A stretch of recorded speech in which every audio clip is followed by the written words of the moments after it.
Nako, ay grabe ho ito.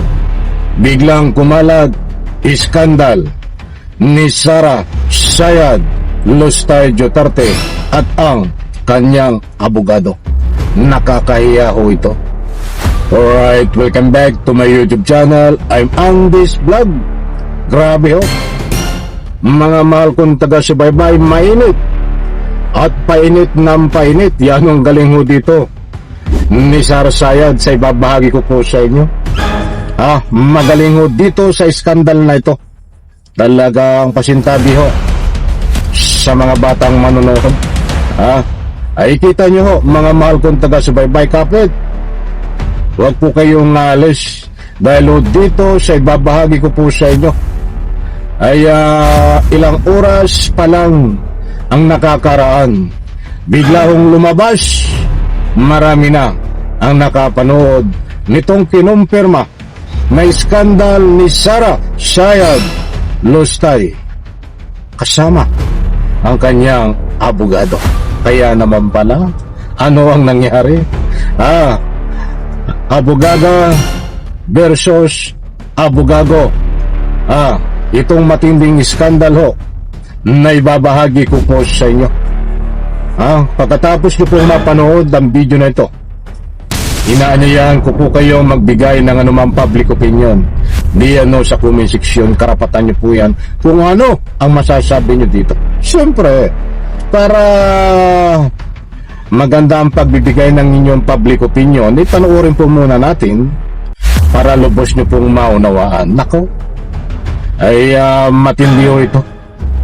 Sa bagay, marami hong mga iskandal na lumabas sa Republika ng Pilipinas na matagal na hong ginawa. Ba't biglang lumalabas ho? Ganon din ho ang nangyari dito kay Sara Sayad Lustay na ito ay medyo matagal-tagal na ring iskandal, subalit inilabas lang ho, ilang oras pa lang ang nakakaraan. Sino ang naglabas? Mga kaibigan, heto po ang katotohanan. Shout out po sa lahat. Heto, matindi ho.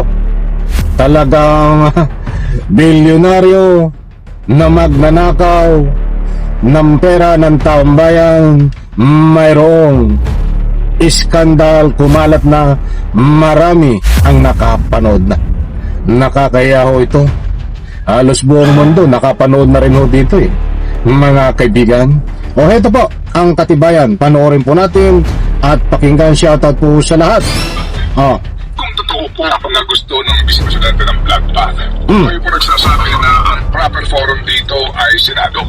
Kung sinasabi po ninyo ng mga abogado na hindi na kami sisipot dyan, wala naman kami chance to cross-examine at wala kami pakakataon dyan na makipahagi sa diskusyon at doon na lang kami sa Senado, bakit pa po panay ang petition sa Supreme Court to stop the proceedings?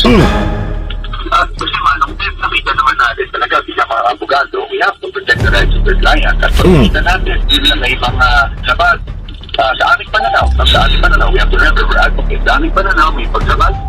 Mga kaibigan, sa bandang gitna ho nito ay ibabahagi ko po sa inyo kung paano natuklasan dito itong iskandal na ito na kinasasangkutan ni Sara Sayad Lustay at ang kanyang abogado. Importanteng mahalaga in connection.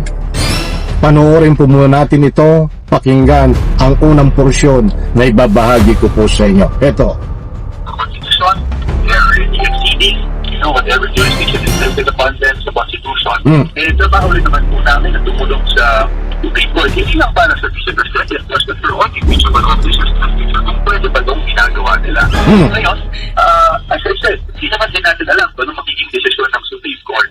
So, kung yan man ay maging cover sa atin o hindi maging cover sa atin, respetuhin po natin yan. At kung, of course, I don't want to speculate, pero kung yung cameraman ay magpapag-desisyon na i-action yan sa Senado for trial, we are also ready for that eventuality po. But sa amin, we are not trying to suppress anything. I think kailangan din namin pinakabugado na matutahan talaga yung rights ng aming kliyente, lalong-lalo na kung nakikita natin na may infirmities dito sa ginagawa nila. Kasi, for example, Manong Ted, ang pinag-uusapan lang dapat natin hindi ba bakit? Grabe ho. Grabe ho. O ito, sa bandang gitna mga kaibigan, patindi ng patindi. kung paano lumabas ang iskandal ho nitong dalawang ito, ni Sara Sayad at nitong abogado na ito. Nako, kapanapanabik mga kaibigan, huwag niyong palampasin pakinggan, panoorin. Sa pag-offense ay yung years kung saan ina-occupy ng impeachable officer ng opisina, which is 2022 to 2025. Pero nakita naman natin dito na mula 2006 ay 2005, pati mga records na pinasa sa which is no longer relevant. Hindi kung impeachment ang hangarin natin dito. Well, siguro sa kabilang kampo naman, irrelevant yun kasi nga gusto namin makita yung pattern. Diba? We would like to lay the predicate, ika nga, na kung saan ang Nako, ay medyo sandali. O ito, nag-commercial lang kaunti. Ito na. galing yung deklaradong yaman. I mean, for the other side, to lay the predicate, ika. Relevant. Hindi kung saan impeachment ang hangarin natin dito. Ito. Siguro sa kabilang kampo naman, irrelevant yun kasi nga gusto namin makita yung pattern. Diba? We would like to lay the predicate, ika nga, na kung saan ang gagaling yung deklaradong yaman. I mean, for the other side. Well, anyway, so bottom line dito po, ang binabanggit po ng iba, no? Sorry po, no? Atorga to lang, ang sinasabi nila, kasi iba ang sinasabi ni VP Sara sa ginagawa niya at ang mga abogado. Panay gusto ninyo ng hearing, gusto nyo ng trial, pero kinokontra nyo naman. Yun lang po yung basically po, at yung nga po yung tugon dyan. So sa lahat ng ito, na nakikinig sa atin, sige po, ano po ang inyong mensahe so far this morning po, nasa argumento na kung mas kayo talagang magkaalaman, wala kayong kumbaga kinatatakutan dito, buo ang inyong loob na walang ginawang kamalian ng Vice Presidente. Once and for all, huwag na kayong kumontra, let the trial begin forthwith. Well, number one, Manong Ted, again, kung meron, hindi naman kami ang naging rason ng constitutional infirmities. So kung may constitutional infirmities man, talagang karapatan ng isang respondent. Ayaw ko nang pakinggan ho. Medyo mahaba yung interview na yan.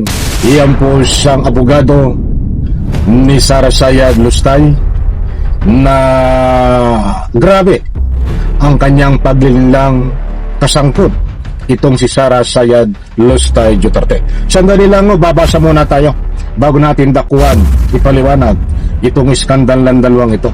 Nandito ho, babasahin ko ang nilalaman sa comment section.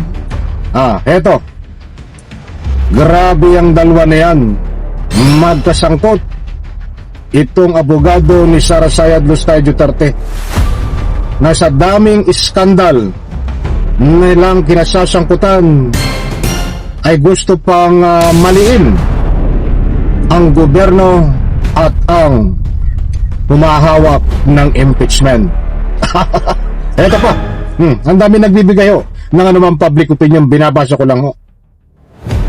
Bakit halos araw-araw ang daming lumalabas na iskandal nitong si Sara Sayad Lustay?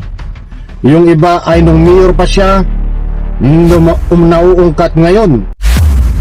But anyway, kung may ebidensya, karapatan na ungkatin. Ito pa, panay iskandalo dito eh. Iskandaluso silang dalawa. Sara Duterte at itong abogado niya ay iskandaluso. Puro iskandal eh. Maliwanag diyan na isang abogado ni Sara Duterte at itong abogado ay magkasangkot sa mga iskandal sa confidential fund. Ang dami nagbibigay eh. Ayoko nang basahin dahil medyo yung public opinion nila ay maano na eh. Iba na sinasabi, galit na galito sila eh. Mga kaibigan, kaunting pangunawa lang ho. Disclaimer lang ho, hindi ho tayo nagpapakalat ng anumang fake news dito. Datapuat sa puntong ito na sabi natin na ito ay isang iskandal na naman na kumalat. Marami na ang nakapanood ayon ho sa nagbibigay ng anumang public opinion. Hindi po ito kung anong iskandal ha. Marami pong meaning ng iskandal. Ito po ay tinatawag na iskandal sa pera, iskandal sa anumang paninera, at marami pang iba. Iskandal sa pagnanakaw ng pera ng taong bayan. Siyempre, meron na rin po ito lumabas na school scandal, grade scandal. Yung grado niya sa school. Diba? Maraming meaning po ng iskandal. Kaya talang kung mga kaibigan naunawaan nyo, kinulang po tayo sa oras. Bigyan po natin ng parto. Ano po ang masasabi nyo dito? Sa abogado ni Sara Sayad Lustay at kay Sara Sayad, dito sa tinatawag na lagi silang may iskandal na natutuklasan tungkol sa pagnanakaw ng pera ng taumbayan at siyempre sa pagtatanggol nitong abogado na ito sa kanyang kliyente. Kaibigan, isang like, isang share sa video na ito. Salamat.